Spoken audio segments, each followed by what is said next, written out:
আসসালামু আলাইকুম গাইস, কেমন আছেন? আশা করি ভালো আছেন। আজকে আপনাদের সামনে নিয়ে আসছি অগ্নিঝরা বক্তব্য।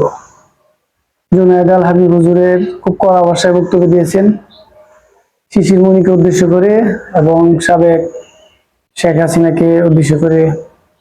তাহলে চলুন শুনে আসি।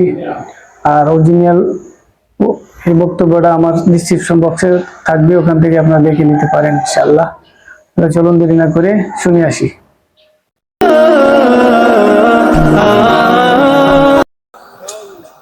ঈশ্বর যে জিনিস আল্লাহ একই জিনিস।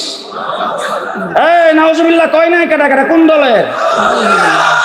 ঈশ্বর যা আল্লাহ তা।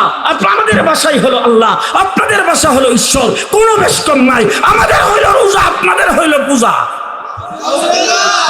নাউজুবিল্লাহ জোরে কান, নাউজুবিল্লাহ জোরে কান। আমরা ক্ষমতায় যাওয়ার জন্য কোন আন্দোলন করি না। আরে জুনায়েদ আল হাবিব যদি ক্ষমতায় যাইতে চাইতো, হাই হাই হাই, কোনোদিন আজ পর্যন্ত বলি না, আজকে বলে যাচ্ছি। 2018 সনে ঢাকার থেকে নূর হোসেন কাসিমি রহমতুল্লাহ খেলায় ওলামায়ে কেরাম মিলে আমাকে বলছিল ব্রাহ্মণবাড়িয়া 2 থেকে ইলেকশন করার জন্য। আমি এখানে এসে নমিনেশন দাখিল করেছিলাম। পরে নূর হোসেন কাসিমি সাহেব ফোন করে বলছেন, আরে যাদের সঙ্গে জোট করছি তারা যোগ্যতভাবে আরেকজনকে দিয়ে দিয়েছেন, সুতরাং আপনি আর ইলেকশন করেন না, আমি এখান থেকে চলে যাচ্ছি। আমি যখন ব্রিজ পার হয়ে যখন যাচ্ছিলাম, তখন ব্রাহ্মণবাড়িয়ার একজন বড় অফিসার আমাকে টেলিফোন করে বলছেন, হুজুর তাড়াতাড়ি আসেন, নির্বাচনও করবেন, ফাঁসও করবেন। আমি বললাম না, নাম বলবো না। তখনকার সময়ের যিনি সরকারে ছিলেন, সরকারের একজন সবচাইতে বড় দায়িত্বশীল, আমাকে ফোন করে বলছেন, খালি এমপি হবেন না, সরকারেও থাকবেন। আমি বলছি, নির্বাচন করতে গিয়েছিলাম ওলামায়ে কেরামের পরামর্শে, দিনকে রক্ষা করার জন্য, সুতরাং আপনাদের দুকাই পাও দেওয়ার জন্য নয়। 1.5 মাস রিমান্ডে ছিলাম, এমন কোন নির্যাতন নাই যেটা করে নাই। চুপে চুপে কানে কানে অনেক মন্ত্র দিয়েছে, অনেক কিছু বলেছে। আরে জেল থেকে যখন বের হয়েছি, আমাকে সচিবালয়ে দেখে তখনকার স্বরাষ্ট্রমন্ত্রী আমাকে যেই সমস্ত অফার দিয়েছেন, কোন মানুষ ঠিক থাকতে পারবে না। আমি পরিষ্কার ভাষায় বলছি, 1.5 মাস রিমান্ডে ছিলাম, 2 বছর জেলে ছিলাম। জেলখানার ভিতরে অনেক চাপ আপনারা দিয়েছেন, রিমান্ডের ভিতরে অনেক চাপ দিয়েছেন। মাথা নত করি না, আজকে আপনার দরবারে মাথা নত করতে আসি নাই। আমাকে বলছেন সাবধানে কথাবার্তা বলবেন। পরের দিন আমি যাই যখন নারায়ণগঞ্জে বক্তব্য রাখলাম, ওই স্বরাষ্ট্রমন্ত্রী আমাকে টেলিফোন করে বলছিলেন, আরেকবার কি লালঘরে যাইতে চান? আমি তখন তাকে উত্তর দিয়েছিলাম, যেই প্লেটে খানা খাইতাম সেটা রেখে আসছি। সুতরাং পরিষ্কার ভাষায় বলে যাচ্ছি, হযরত শামসুল হক ফরিদপুরি, ফখরে বাঙ্গাল থেকে শুরু করে সর্বশেষ জুনায়েদ বাবুনগরী পর্যন্ত তাদের জুতা সোজা করেছে বাতিলের সামনে মাথা নত করার জন্য নয়। আজকে যদি কেউ মনে করে মুফতি ফজলুল হক আমনি সব চলে গেছেন, আল্লাহ মাহমুদ শফি চলে গেছে, নূর হোসেন কাসিমি চলে গেছে, আরে ব্রাহ্মণবাড়িয়ার বুজুর্গানিন চলে গেছে, যা খুশি তাই করতে পারবে। পরিষ্কার ভাষায় বলতে চাই, এক আমিনি চলে গেছে, লক্ষ আমিনি করে আছে।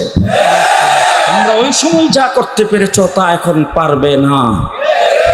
পরিষ্কার ভাষায় বলতে চাই, পৃথিবীর ইতিহাসে অনেক রাষ্ট্রপ্রধানের পতন হয়েছে, হাসিনার মতো এমন পতন কাহার হয়নি। ঠিক না ঠিক? পাক করা ভাত খেয়ে যেতে পারো নাই। ছাত্র জনতা আন্দোলন করে বিপ্লব ঘটিয়েছেন। আজকে আপনাদের সামনে বলে যাচ্ছি, শাপলা চত্বরের রক্ত না হলে বিপ্লব 24-এ হতো না। শাপলায় রক্ত দিয়ে সেই বিপ্লবের সূচনা আমরা করেছি। 24-এ সেই বিপ্লব ঘটেছে। পেশিবাদী এই দেশ থেকে পলায়ন করেছেন, হাসিনা সরকার পলায়ন করেছে, জালেম গোষ্ঠী পলায়ন করেছে, ইসলাম বিরোধী লুটেরা পলায়ন করেছে। বাংলাদেশ থাকবে, আওয়ামী লীগ আর আসতে পারবে না। আপনারা একমত? একমত? শেষ কথা বলে যাচ্ছি আপনাদের সামনে নির্বাচন হবে। নির্বাচনকে বানচাল করার জন্য অনেক ষড়যন্ত্র শুরু হয়েছে। আমি আশা করব কোন ষড়যন্ত্রে নির্বাচনকে বানচাল করতে পারবে না।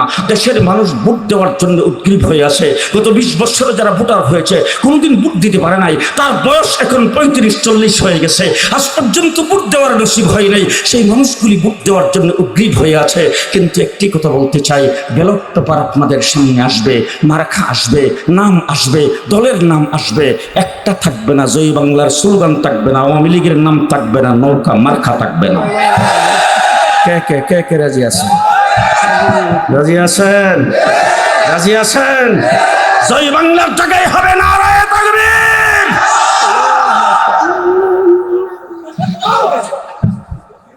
জয় বাংলা বলে কোন স্লোগান বাংলার মাটিতে 92% মুসলমানের দেশে হতে পারে না।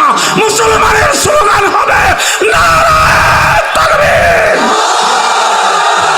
মনে থাকবে, মনে থাকবে, মনে থাকবে। আওয়ামী লীগ বলে কোনো দল থাকবে না, নৌকা বলে কোনো মার্কা থাকবে না। নাসরুম মিনাল্লাহ ফাতহুন কারীম ওয়া বাশশিরিল মুমিনিন। আসসালামু আলাইকুম ওয়া রাহমাতুল্লাহ। প্রিয় দর্শক, আজ এই পর্যন্তই। ভিডিওটি যদি ভালো লেগে থাকে তাহলে লাইক, কমেন্ট, শেয়ার এবং সাবস্ক্রাইব করবেন। পরবর্তী কি ভিডিও চান কমেন্টে বলবেন, ইনশাআল্লাহ দেওয়ার চেষ্টা করব। আজ এখানেই। আসসালামু আলাইকুম।